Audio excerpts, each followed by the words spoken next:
but it's work that's been done by staff in the organisation on their own initiative, and that's something that makes us very proud. These staff still meet to drive progress on. The thing is, menopause is going to affect every single woman in this organisation, so you cannot ignore it. But is it not also the point then it's going to affect every single man? Of course. Because they either work with, married to, live with, supervise or are supervised by. Yeah.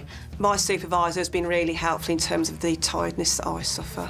I was able to go to my boss and say, you know, when I'm doing an 8-hour late, can I split my breaks down into 3? That has now kept you at work, hasn't it? It has. So your productivity at work is as good as it was before, so you feel better. In the way that you've got maternity enshrined, I think that if you have policies, legislation, whatever it is, guidance, that is the way to start getting things moving. To actually talk about female things is almost expressing a weakness, which a lot of women don't want to express in the workplace because you've worked very hard to get where you want to be. 30 years ago, when you joined the police, you know, you couldn't talk about periods, you couldn't talk about pregnancy, you couldn't actually be female, and it should be absolutely normal business, shouldn't it? You know, it's lovely and fantastic to have a support group, but actually we should get to the point where we don't actually need to do any of this. But the thing is, we can't ignore the M word.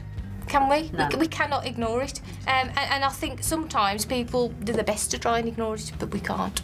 With 10% of women thinking of giving up work because of menopause symptoms, conferences like this give employers an important insight into the problem. People are leaving their jobs because they can't concentrate, they can't think straight, they're tired, they're making mistakes. I think there should be a duty for employers to consider the impact of menopause in the workplace, and I think it's actually the right thing to do under their health and well-being approach, that people are more aware of what the issues are and what they can do to support women. I think it's really important that menopause is acknowledged in the workplace. Women are staying in work longer. A lot of them are passionate about their jobs. They really enjoy it, the stimulation.